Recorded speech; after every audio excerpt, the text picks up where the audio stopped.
Hello friends, in this tutorial we are going to learn steady state thermal analysis. So some of the problem includes overheating, excessive thermal stresses, temperature effects, of dimension stability, etc. Hence this thermal factor need to be considered for design. So keep watching the video or tutorial till the end.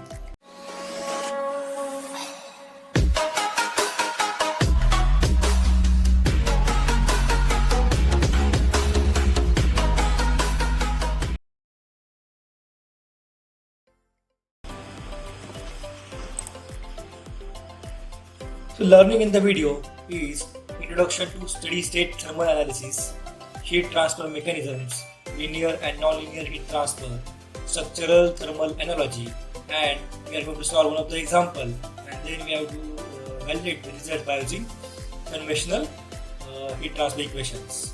So begin with introduction to steady state thermal analysis.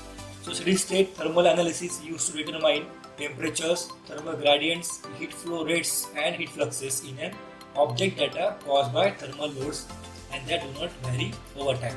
So very important point is here. So in steady state, the temperature is not a function of time. That means temperature is steady for the whole process. We can see here, and it is independent of time.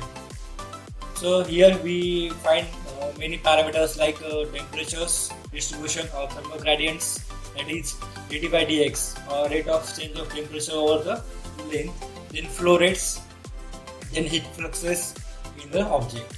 The steady state thermal analysis calculates the effect of steady thermal loads on a system or component. So whatever may be the parameter that is caused due to the effect of these thermal loads, we have to find by using this steady state analysis. Then engineers often perform a steady state analysis before performing a transient thermal analysis to help establish initial conditions. So in this transient thermal analysis, which is time dependent, that means temperature is not constant flow of the process, it is changing with the time. So in this type of analysis, we have to perform firstly or initially a steady state analysis to find the maximum temperature in the process. Some of the cases, the initial stage of the process is very time independent process. In this case, the temperature is constant for some time. Therefore, we have to perform this steady state analysis. Next, this steady state analysis can also be last step of transient thermal analysis, performed after all transient have diminished. So what is meant by that? So imagine a hot pan taken out from the oven and set aside to cool down. At first, temperature continuously goes down until reaching some point. Then temperature stays almost constant at this low temperature. That means at the end of this process, we have to perform this steady state analysis. So in this way, we can this analysis can be a last step of transient thermal analysis. Likewise. Then usually steady state analysis used to determine maximum temperature generated in the product during the design, while transient analysis is used to investigate the process in details. So this is a difference between your transient and steady state analysis. Whenever you want to find maximum temperature in the process during design, then you can use this steady state analysis, and when you want to investigate or determine the details in the process, then you can use this transient analysis. Then heat transfer mechanisms. As we know, we have learned it in heat transfer subject that there are three main mechanisms in heat transfer. The first is conduction, second is convection, third is radiation. So in conduction, heat flows occurs inside the solid body. That means we require a solid or material to transfer the heat. So the equation of heat transfer is given by Q conduction equal to Ka T hot minus T cold upon L. So this is temperature difference, or this is a temperature gradient, that T delta T upon L. This is a temperature gradient, and here you can see this is a wall of a furnace, we can see, and at the inner surface the temperature is maximum temperature T hot and other temperature is T cold, and here K is the thermal conductivity, watt per meter Kelvin, the unit of this thermal conductivity. This is a very important property of the material we require in this type of analysis. Then A is the area of the wall, and here is the wall thickness. So these are the parameters and terms in this heat transfer equation for the conduction. So material law used in this analysis or conductions, it is a Fourier's law of heat conduction, right? Then second is convection. Here we required solid and liquid interface, and heat transfer by convection requires a solid body to be surrounded by fluid like air, water or oil. So if you take an example of container which is filled with the water, and when you supply the heat to the container, then first conduction is occur, then there is a next heat transfer occur due to the convection in the surface of the wall of the container, and then fluid like air or water. And the equation of convection or heat transfer for this mechanism is HA Ts minus Tf. So here H is a convective heat transfer coefficient, and A is the surface area of the wall, and T is the surface temperature, and Tf is a fluid temperature. So this is the equation. By using this equation we can find heat transfer by using this convection. The third and last the heat transfer mechanism is radiation. So here Q, rate of heat transfer, we can say equal to sigma F epsilon T raised to 4 minus alpha Ta raised to 4.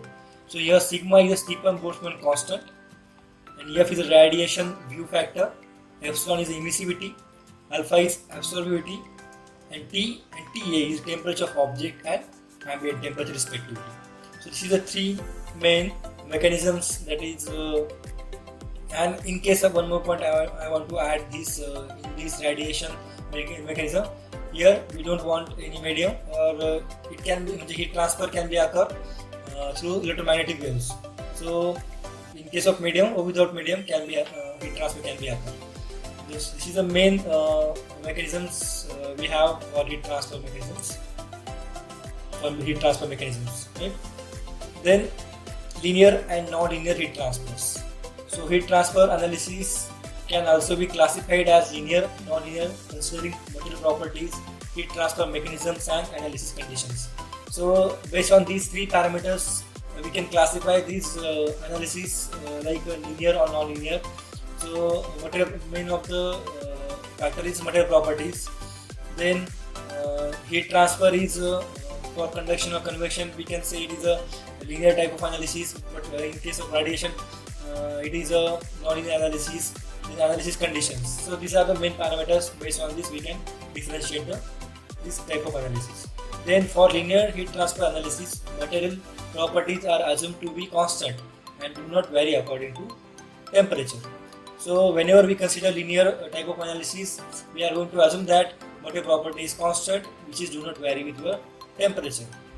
But most of the times these metallic materials have a property like conductivity, specific heat and density that are temperature dependent. Therefore, when modeling and simulating temperature distribution for such materials, non-linearity have to be accounted. Alright. So in real life practice, we can say the properties like conductivity, specific heat and density are temperature dependent, and whenever there is temperature change, the property also gets changes. Therefore, for modeling and simulating temperature distribution, we have to consider these non-linearities.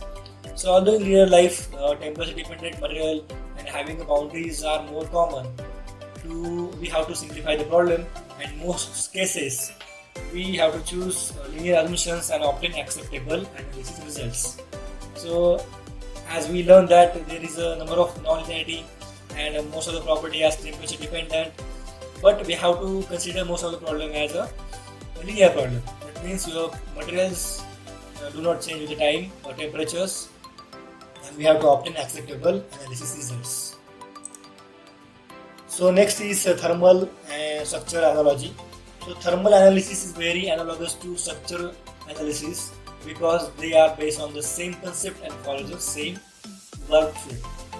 So here some of the terms I have explained here, or tabular, I have given in the tabular form. So first term is load. So load, that means it is the axial force per unit length, that is Newton per meter, sometimes it is Newton per meter square or Newton per meter cube. That means force per unit area or force per unit volume. So this is a load which is analogous to internal heat generation per unit length. It means it is noted by Q, and it can be the unit of this internal heat generation is watt. Sometimes it watt per meter or watt per meter square. Likewise, the second term is boundary. So in structural analysis, the constraint conditions or force displacement are the boundaries, and which is analogous to specified temperature in case of thermal analysis. So specified, suppose we have a furnace wall, and the inner surface we have different temperature, and the outer surface we have different temperature. So this is a specified temperature conditions. Then third term is displacement, which is so analogous term in case of thermal analysis is temperature. So the unit of displacement is millimeter or meter, but the unit of temperature is Kelvin or degree Celsius. The next term is strain. So strain is a dimensional quantity, or we can say mm per mm is the dimensions, and it is analogous to temperature gradient, that is dt by dx, rate of change of temperature with the unit length or unit length. So here the unit of this temperature gradient is Kelvin per mm or meter. The last term is stress, which is analogous to heat flux. So unit of stress is Newton per meter square. So here the value of this heat flux is 2.0167 e⁵, which is in watt per meter square. So we have to validate these results with our mathematical equations. So I am going to the PPT. So here mathematical analysis solution is 2.0167, which is equal to our ANSYS Workbench results. So in this way we can validate our the value of heat fluxes. So for the heat flux unit is watt per meter square. So this is a analogy between structural and thermal analysis. So this is the problem we are going to solve in the ANSYS Workbench, and similar problem I have solved using our conventional method, that is Fourier's law of heat conduction. So first we are going to solve this problem by using ANSYS Workbench. Then whatever results we obtain for the heat flux and temperature distribution, you have to validate these results with your conventional methods. So here the material of the furnace wall is steel, and the thermal conductivity is 60.5 watt per meter Kelvin. Dimension of the wall is we required here is wall thickness, which is 150 mm, and then constraint that specified temperatures we required here, the inner surface high temperature T1 equal to 650 degrees Celsius, and outer temperature T2 equal to 150 degrees Celsius. So here diagram is given. So thickness is 150 mm. So height is not given for this wall. So I am going to consider height is 300 mm, and the length of this wall is 300 again. So height and length, which is equal to 300, and the thickness is 150. So we have, let's open our ANSYS Workbench, and we have to drag and drop this steady state thermal analysis team into Fourier schematic. So in this way we have created this steady state thermal analysis team in the Fourier schematic. Here as we know that default material in the engineering data is structural steel, therefore we need not to change any material properties in the engineering data. So let's open our design modeler to create the geometry. So right click on geometry cell and click on new design modeler geometry. So here our design modeler window is ready. So click on this extra plane and right click, select look at. Then click on this sketching mode. Then select rectangular tool from draw toolbox and create rectangle. Then check the unit is in the millimeter, right? Then click on dimensional toolbox and give the dimensions here. So here the height is 300 mm and the thickness is 150 mm, right? So in this way we have created this rectangular block, and next we have to use extrude feature to extrude this rectangular block. So click on extrude, then select sketch from the graphic window, apply, then change direction normal to the reverse, then give the depth is equal to 300, enter, and then generate. Hide the sketch. So in this way we have created our furnace wall, and then close this design modeler window.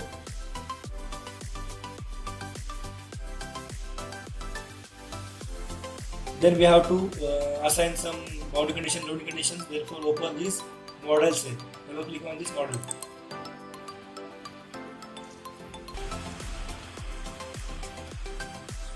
So in this way, our mechanical window is open. So click on meshing and generate default mesh first. So the geometry is regular one. Therefore, it will create very good quality of mesh. So you can see here. The very good quality of mesh is created. Then click on this steady-state thermal analysis node. From that we have to select temperatures, or we can also insert, right click on this node and insert and temperatures. So there is a number of ways we can insert these temperatures. So click on this temperature, then select inner surface or left surface of this block or the wall, then apply. Then temperature is 650, right? So give the temperature is 650. Then similarly again click on steady-state thermal node and select temperatures. Again select right side face of the block or wall, apply, and give the temperature is 150. So specified temperature conditions given. Then we have to we required here output is flux and temperature distribution. So click on this solution, right click and insert thermal temperature. Then again click on solution, right click, insert thermal total heat flux. You can also insert directional heat flows along the x-axis. So but I am here going to insert total heat flux. So only these two parameters we required here. Right click on this solution and solve. So here our solution is ready.